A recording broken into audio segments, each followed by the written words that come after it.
You prayed, you believed, you waited, but nothing's changing.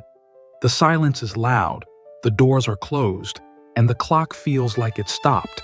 You're asking, God, did you forget me?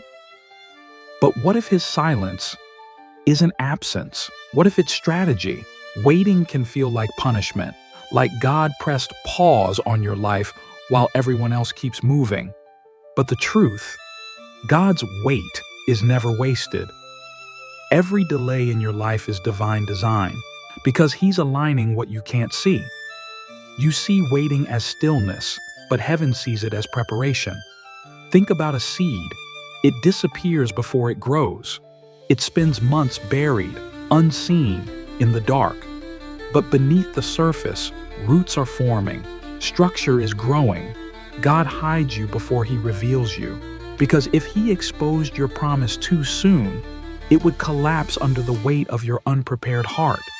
He's not delaying your destiny, he's developing it.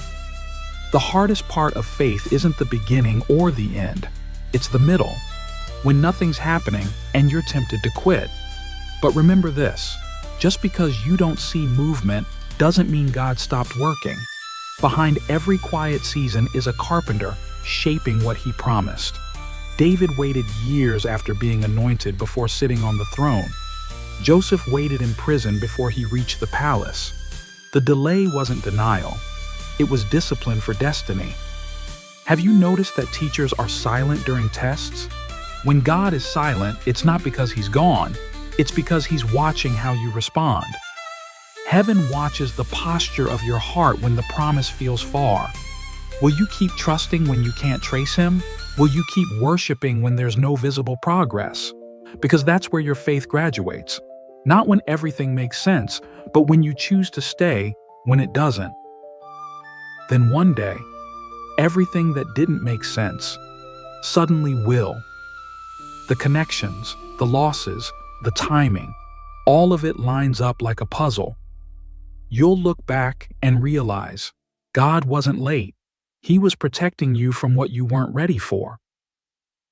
The same silence that scared you was the space where your future was being built. God's timing isn't slow, it's sacred. If you're in a waiting season, don't despise it. Steward it. Say this out loud, even in the waiting, I will trust you. Comment that below if this spoke to your heart. Because your waiting isn't wasted, it's where your becoming begins. Subscribe for the next episode. When God delays your breakthrough, it's not what you think.